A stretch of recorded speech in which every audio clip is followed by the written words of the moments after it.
क्या यही इसी तरह का रवैया चुनाव में दिखाई देगा 2024 में चंडीगढ़ को लेके, चुनाव को लेके क्या-क्या नहीं कहा सुप्रीम कोर्ट ने? क्या लगता है कि ऐसे ही रहेगा अभय जी, ये कुछ चेंज करेगा? कुछ शर्म आएगी? चुनाव आयोग बिल्कुल ढीला-ढाला और सरकार का प्यादा हो गया है। सुप्रीम कोर्ट तक तो ये मसला जाना ही नहीं चाहिए था किसी भी तरीके से। पवार के पक्ष में फैसला भले आया और टेक्निकल फैसला हो, लेकिन सिंपैथी शरद पवार की तरफ ज़्यादा गई। मेरा मानना यह है कि अभी भी महाविकास अघाड़ी का हाथ भारी है। तो आपको क्या लग रहा है कि अगर महाराष्ट्र में डेंट पड़ा, तो क्या वो 10 सीटों से ज़्यादा का डेंट होगा एनडीए के लिए? बुढ़ापे में नीतीश कुमार की हालत खराब कर दी। ना घर के रहे, ना घाट के रहे। नीतीश कुमार का सितारा गर्दिश में है, वो नीचे जा रहा है। देश भर के आदिवासी समाज को एक मैसेज गया कि भारतीय जनता पार्टी ने उनके साथ गलत किया। तो ये मैसेज का क्या बहुत बड़ा नुकसान हो सकता है? मुझे लगता है इस बार झारखंड मुक्ति मोर्चा भाजपा के लिए इन सीटों के ऊपर बहुत ही मुश्किलें पेश करेगा। उस नुकसान की शुरुआत झारखंड से हो चुकी है। तो ये जो लाइन बोली है मोदी जी ने कल, एक परिवार से 10-10 लोग आए, मैं कहाँ मना कर रहा हूँ। तो परिवारवाद की जब बात आई, फिर बराबर में अमित शाह बैठे थे, बराबर में राजनाथ सिंह बैठे थे। तो निशाना वही था भाई कि अमित शाह जी का बेटा क्या कर रहा है, राजनाथ सिंह का बेटा क्या कर रहा है। तो ये बैक फुट पे जो कल प्राइम मिनिस्टर आए, तो क्या ये मुद्दे अब ऐसे उछल रहे हैं जो मोदी जी को बैक फुट पे आना पड़ रहा है, प्रेशर में आना पड़ रहा है, लग रहा है आपको? नरेंद्र मोदी और भाजपा को हराना कोई रॉकेट साइंस नहीं है। नमस्कार, मैं संजय शर्मा। आप देख रहे हैं 4PM न्यूज़ नेटवर्क।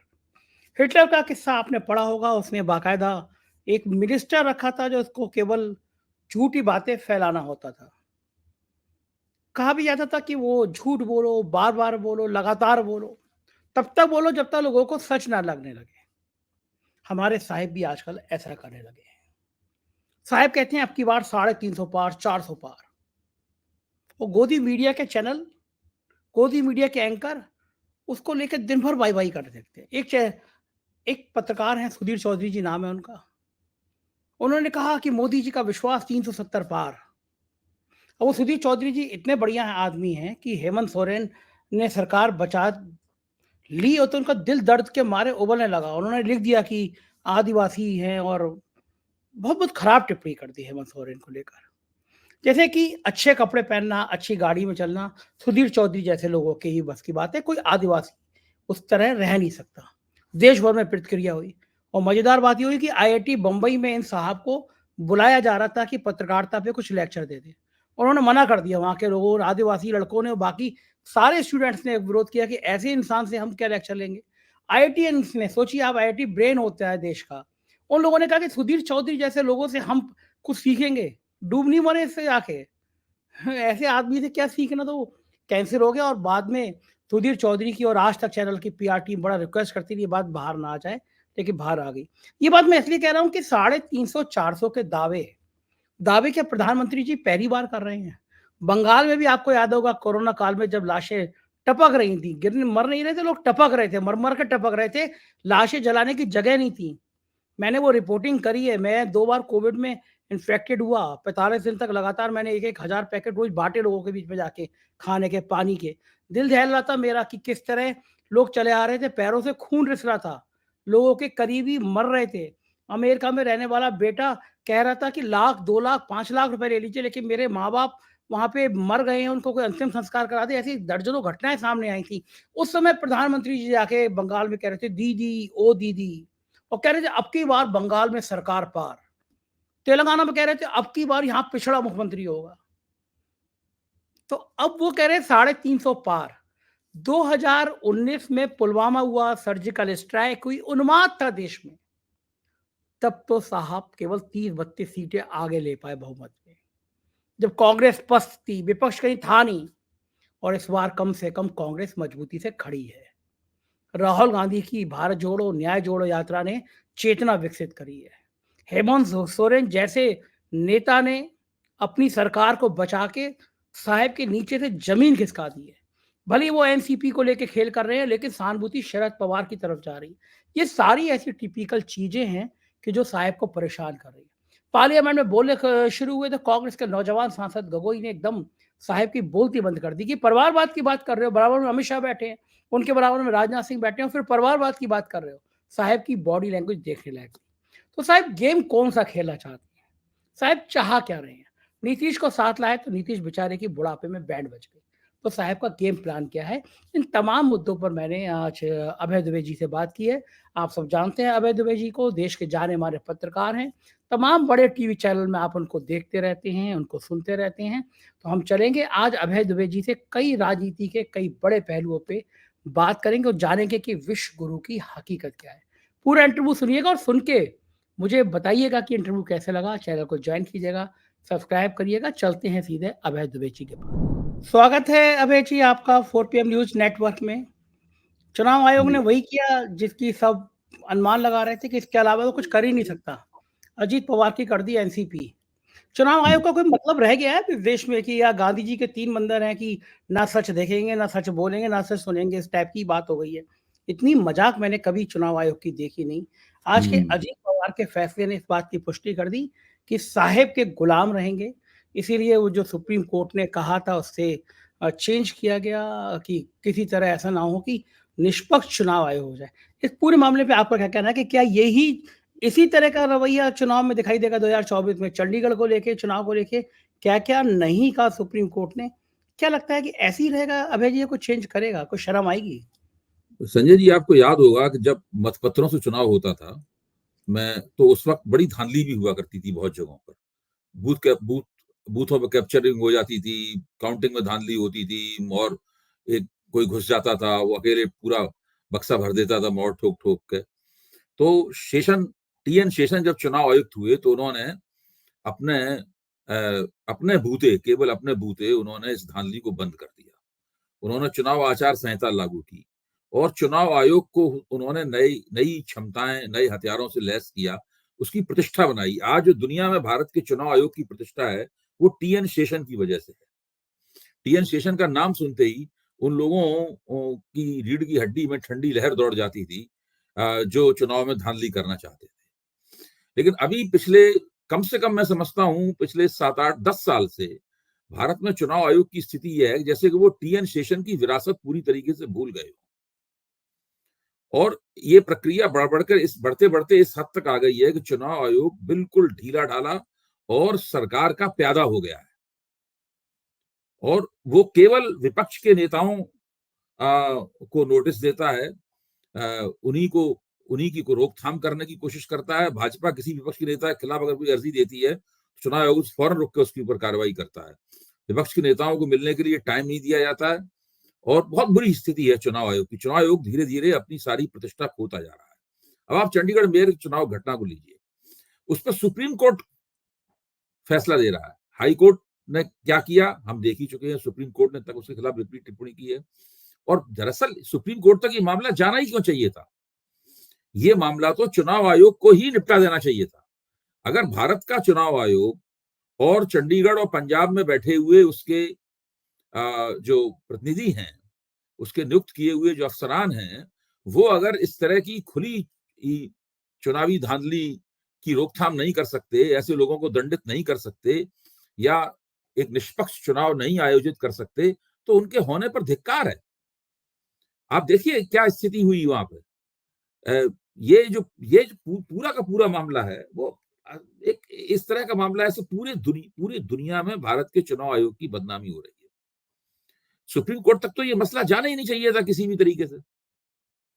तो चुनाव आयोग की जो बात आप कुछ पूछे ही नहीं। अब इसका आपने जो जिक्र पूछा, जो तो आप अजीत इसको देख पवार सकते अजीत पवार और हैं। शरद पवार को। अजीत जी जी, पवार को इन्होंने जो दिया। हाँ, जो मसला आपने पूछा, मैं तो इसको एक पूरे पैटर्न की तरह देखता हूं।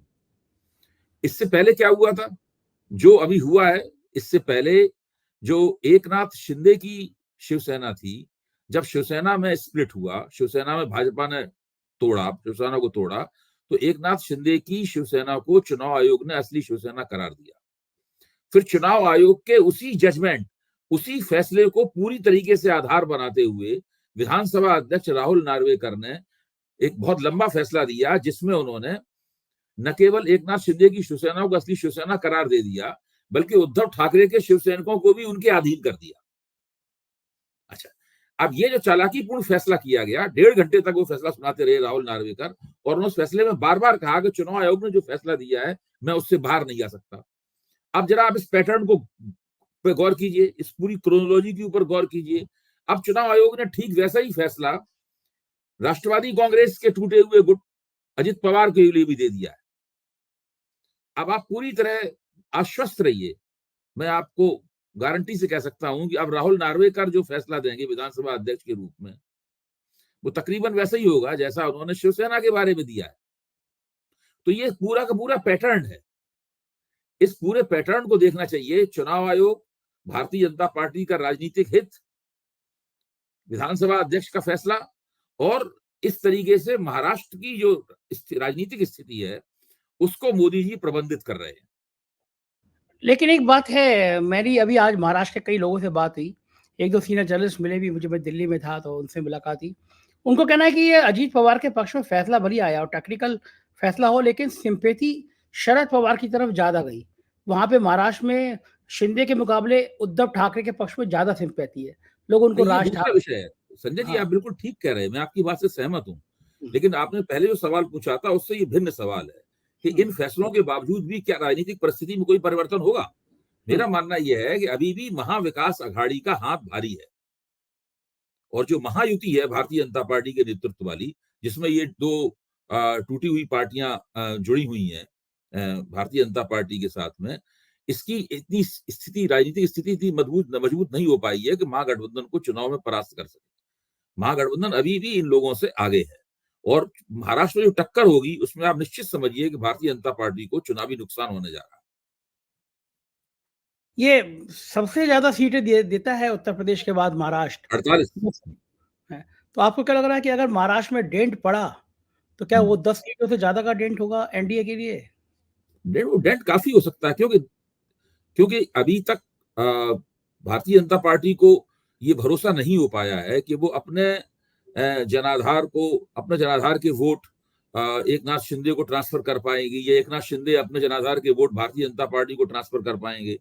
तो पूरी तरीके से ये थोड़ी बहुत दिक्कत महागठबंधन की भी है, क्योंकि शिवसेना जो है वो एक ऐसा एलाई है, ऐसा गठजोड़ मित्र है जो कि पहले उन लोगों के साथ नहीं था, उनकी राजनीति भी अलग तरह की थी।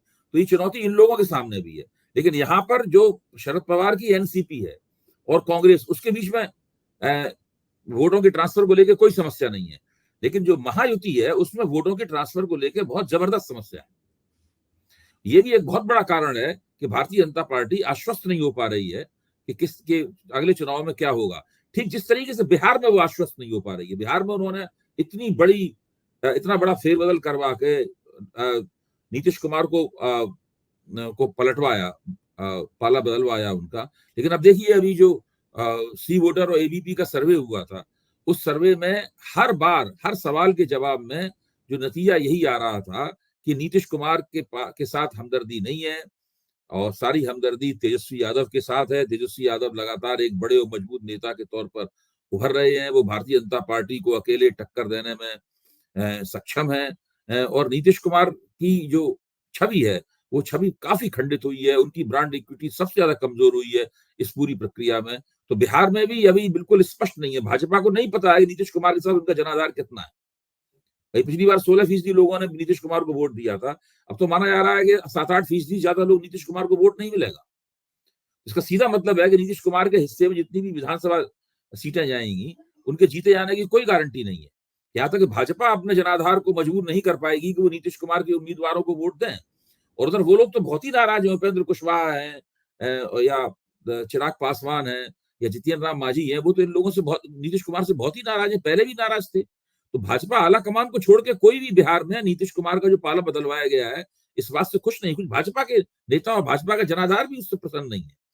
और ये स्थिति महाराष्ट्र की भी है। ये जो भारतीय जनता पार्टी ने जो राजनीतिक प्रबंधन किया है, मेरे ख्याल से भाजपा को आज की तारीख तक नहीं पता है कि इस राजनीतिक प्रबंधन का फल उसके पक्ष में सकारात्मक निकलेगा या नकारात्मक निकलेगा। भाजपा अभी भी शंकित है। मेरा एक मित्र है बिहार का, वो कह रहा था कि बुढ़ापे में नीतीश कुमार की हालत खराब कर दी, ना घर के रहे ना घाट के रहे। अगर तो नीतीश बीजेपी कुमार तो खुद उसके जिम्मेदार हैं। देखिए, नीतीश कुमार खुद उसके जिम्मेदार हैं। नीतीश कुमार जो इंडिया गठबंधन है उसके संस्थापकों में से एक थे। वो सोनिया गांधी, राहुल गांधी और मल्लिकार्जुन खड़गे की के सहयोग से और उनकी सहमति से इन तमाम नेताओं से मिले थे। जब नीतीश कुमार ये प्रस्ताव लेकर राष्ट्रीय भाजपा विरोधी एकता का प्रस्ताव लेकर नेताओं से मिलते थे, तो लोगों को इस बात का एहसास था कि इनके पीछे कांग्रेस का भी हाथ है। नीतीश कुमार ने तो वो किया जो बहुत ही गजब। देखिए, नीतीश कुमार उन्होंने आज तक एक भी ऐसा तर्क, मैं बार बार इस बात को कह रहा हूं, उन्होंने आज तक एक भी ऐसा तर्क नहीं पेश किया है जिससे उनका पाला बदलना सही साबित हो सके या लोगों को लगे कि उन्होंने ठीक काम किया। अगर वो बिहार में रहते, गठबंधन में रहते, तो गठबंधन बहुत बुरी तरीके से हराता भारतीय जनता पार्टी को, बहुत बुरी तरीके से हराता भारतीय जनता पार्टी को। लेकिन बिल्कुल साफ था, उनका जीतना तय था, फिर भी उन्होंने पाला बदल किया इसका सीधा। और उनके तेजस्वी यादव के साथ भी कोई खटपट नहीं चल रही थी, वो एक भी ढंग का आरोप तक नहीं लगा पाए तेजस्वी यादव के ऊपर। और आप तेजस्वी यादव, लालू यादव देखिए, बिल्कुल चुप बैठे हुए हैं, उनकी तरफ से कोई बयान वगैरह नहीं आ रहा, अच्छा, क्योंकि चुप वो क्यों है जानते हैं कि वो मजबूत विकेट के ऊपर है।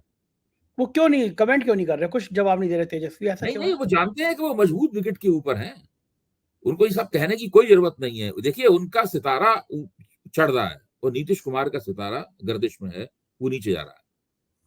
एक बड़ा मजेदार वाकया सोशल मीडिया पे वायरल हो रहा है। राहुल गांधी ने भी कहा कि जब शपथ लेके वापस चले नीतीश कुमार, तो कुछ दूर जाके 15 मिनट बाद याद आया कि मेरा मफलर वहीं रह और गया। भूल गए। लौट के भूल गए, तो गवर्नर देख के कह रहे, अरे इस बार इतनी जल्दी वापस आ गए आप। तो ये किसी नेता के बारे में सोचिए आप कि आज से 1-1.5 साल पहले नीतीश कुमार की कितनी नीतीश अच्छी कुमार की ब्रांड इक्विटी तकरीबन खत्म है। देखिए, अब उनको, अब ठीक है, वो मुख्यमंत्री बने रहेंगे, मुख्यमंत्री तो पहले भी थे, हाँ, ठीक उनकी बात है। कुर्सी खतरे में थोड़ी ना थी। नीतीश कुमार के इससे हमदर्दी रखने वाले जो बिहार के पत्रकार हैं, उनसे मेरी चर्चा हुई, मैंने उनको सुना भी, सब कह रहे हैं कि नीतीश कुमार की कुर्सी के ऊपर ऐसा कोई खतरा नहीं था कि वो इतनी बड़ी पलटी मारते। भाई, मुझसे भी जब पूछा जाता था, आपने भी पूछा था और साथियों ने भी पूछा था, तब मैं कहता नीतीश कुमार बदलेंगे नहीं पाला। उन्होंने मुझे गलत साबित किया, उन्होंने सही बात, प्रशांत किशोर को सही साबित किया। सही साबित किया। प्रशांत किशोर ज़्यादा जानते हैं उनके बारे में।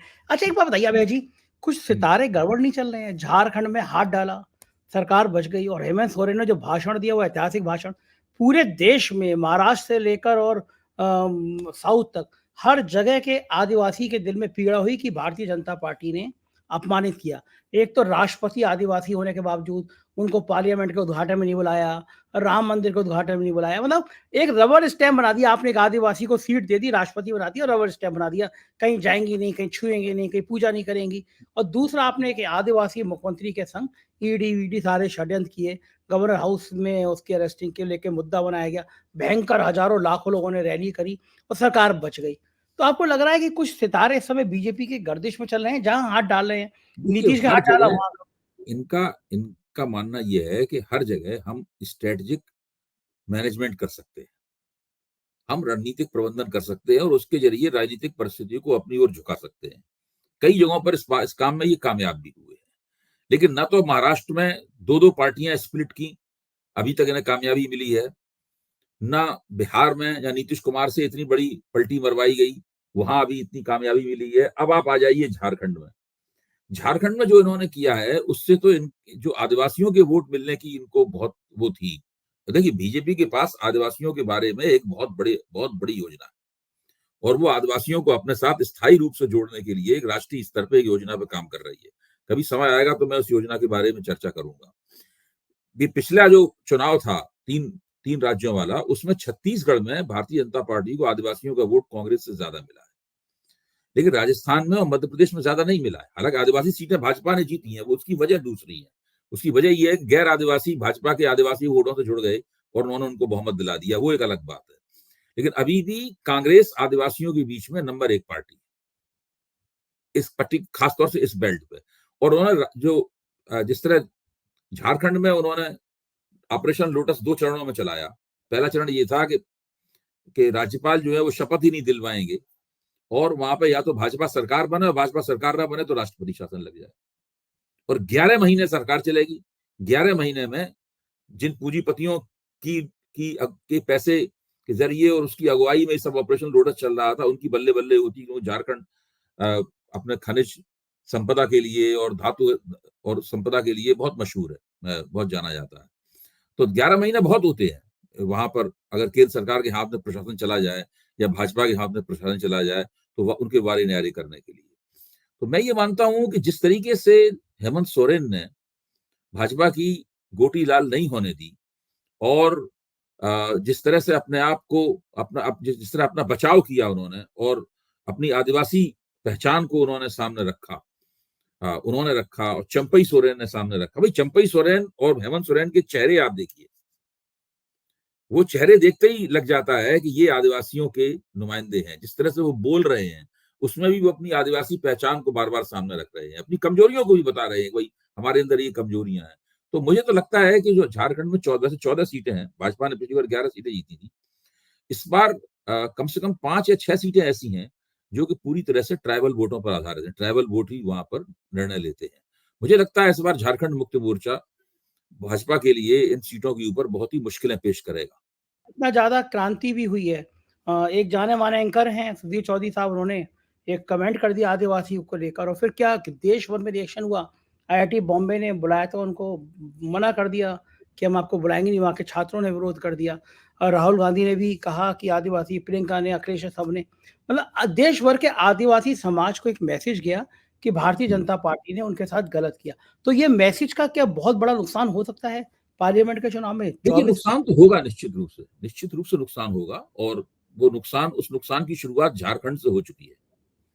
उसका असर उड़ीसा की आदिवासी बेल्ट पे ही पड़ेगा। भारतीय जनता पार्टी पूरी कोशिश कर रही है कि बीजू जनता दल के साथ में कोई एक समझौता निकाल ले। तो वो पूरी नरेंद्र मोदी उनको फुसलाने की, पटाने की पूरी कोशिश कर रहे हैं और जैसे कि उनका रवैया है नवीन पटनायक का, तो उसमें हो सकता है कि भाजपा का और बीजू जनता दल के बीच में एक समझौता हो जाए। पहले भी नवीन पटनायक एनडीए में रह चुके हैं, अडवाणी और अटल बिहारी वाजपेयी के जमाने में।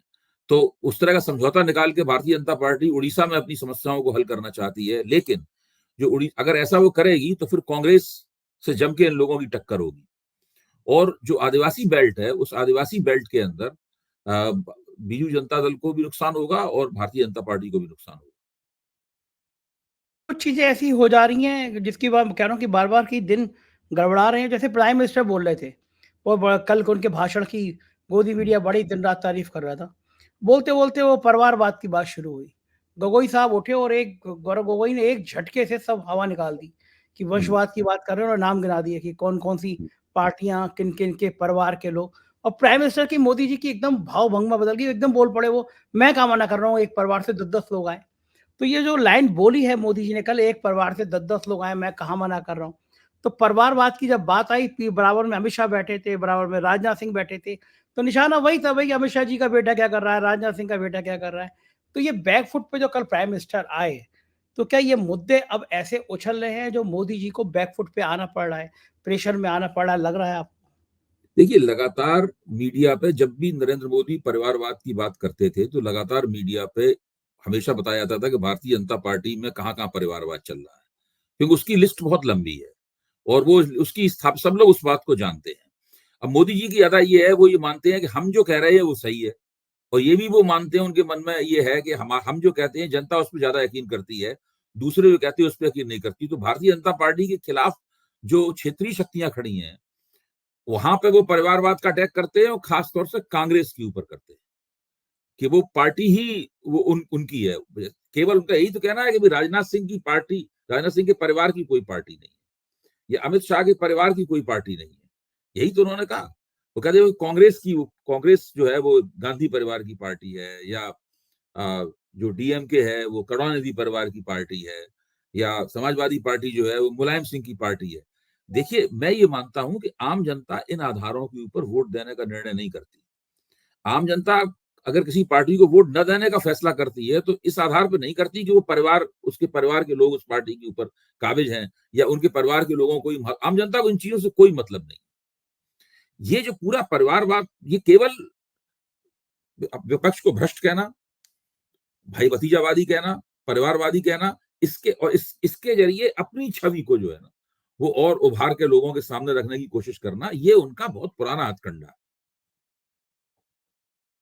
लेकिन क्या ये हथकंडा कामयाब हो रहा है? क्योंकि सोशल मीडिया में मैं देख रहा हूँ लगातार ट्रोल हो रहे हैं, लगातार उनके खिलाफ बातें कर रही है। पहले करते नहीं थे। पहले मैंने कभी नहीं देखा कि मोदी जी के ऊपर मीम बन रहे हो, मोदी जी के ऊपर कमेंट हो रहे हो। अब तो उनके पक्ष में कम और विरोध में, सोशल मीडिया पे, ट्विटर पे देखिए, विरोध का पक्ष ज़्यादा नज़र आ रहा है। तो क्या समाज में एक बदलाव आ रहा है? समाज में भरी गोदी मीडिया दिन भर मोदी मोदी चिल्ला रहा हो, लेकिन जो सोशल मीडिया के बाकी प्लेटफॉर्म है उन पे नाराजगी लोगों की बढ़ते हुए देखना, क्या ये इस बात का संकेत है कि कहीं कुछ गड़बड़ है, कहीं कुछ लोगों के बीच में उबल रहा है, तो सरकार के लिए एक अलार्मिंग है, ये बताने के लिए काफी है कि लोग खुश नहीं है? मेरी तो रीडिंग ये है कि इस वक्त मोदी जी के खिलाफ एक एंटी इनकम्बेंसी है। उस एंटी इनकम्बेंसी को विपक्ष अगर योजना पूर्वक काम करे तो उस एंटी इनकम्बेंसी को काफी बढ़ा सकता है। मुझे लगता है कि उसके लिए विपक्ष को एकता करने की जरूरत है। विपक्ष की जो कमजोरी है वो ये है कि अभी तो उस तरह की एकता की इमेज नहीं प्रोजेक्ट कर पाया है जो उसे अभी करने देना चाहिए थी। मैं हमेशा से मानता रहा हूं कि नरेंद्र मोदी और भाजपा को हराना कोई रॉकेट साइंस नहीं है। विपक्ष अगर एकता स्थापित कर ले तो ये काफी सीटें इनकी कम की जा सकती हैं, और सीटें कम होते ही इनके जो अविजेय रहने का जो एक महिमा बनी हुई है, एक प्रभामंडल बना हुआ है, ये खंडित हो जाएगा। और फिर इनसे भारतीय जनता पार्टी के दफ्तर में ही उनके कार्यकर्ता सवाल पूछना शुरू कर देंगे कि भाई आप बताइए कि आपने जो हमसे वायदा किया था कि इतने इतने वोट मिलेंगे, वो कहाँ है? अब संसद में उन्होंने जो भाषण दिया है उस भाषण में देखिए, वो भाषण तो बताता है कि वो किस मुगालते में है और वो क्या कहना चाहते हैं। आप बता रहे हैं कि उनको उनकी पार्टी को कितनी सीटें मिलेंगी, 450 सीटें मिलेंगी। ये सब बातें जो कही जा रही हैं, अब विपक्ष को चाहिए, मैं मानता हूं कि विपक्ष के लिए उन्होंने जो कहा है उसके पीछे अहंकार तो निश्चित रूप से है, लेकिन ये अहंकार मोदी को इसलिए सुविधाजनक लगता है, इस अहंकार की अभिव्यक्ति, क्योंकि उनको लगता है कि विपक्ष उनके खिलाफ वो एकता नहीं कर पा रहा है जो एकता विपक्ष को करनी चाहिए थी। देखिए, जिन दिनों जस्ट इंडिया गठबंधन बना था, वो पूरा क्षण और उसके बाद का कुछ समय नरेंद्र मोदी को बहुत विचलित करने वाला समय था। इन लोगों की समझ में नहीं आ रहा था कि इस नया जो गठबंधन खड़ा हो गया है, इसका क्या जवाब दें। उनके पार्टी के हमदर्द पत्रकार हैं, वो भी मानने लगे थे कि इस बार 2019 के मुकाबले एक नई घटना घटित हुई है, और वो नई घटना बिल्कुल अनूठी घटना है जो 2014 में भी मौजूद नहीं थी, कि मोदी के खिलाफ एक विपक्ष का गठबंधन है। इस बार मोदी की लोकप्रियता को उसकी कसौटी पर कसा जाना होगा। लेकिन जो भी हो, जो राजनीतिक विकास क्रम हुआ विधानसभा चुनावों के बाद में और उसके दौरान, उसमें विपक्ष की एकता उतनी होती हुई नहीं दिखाई पड़ी। ये चीज मोदी को इस प्रकार की बड़ी बड़ी बातें कहने की गुंजाइश देता है। लेकिन एक बात है, बताइए मुझे कि विपक्ष की एकता नहीं हो पा रही, इसके लिए क्या रीजनल पार्टी जिम्मेदार है या कांग्रेस ज्यादा जिम्मेदार है? कांग्रेस ज्यादा जिम्मेदार है। मुझे कहने में कोई संकोच नहीं है, मैं बार बार इस बात को कहता हूं।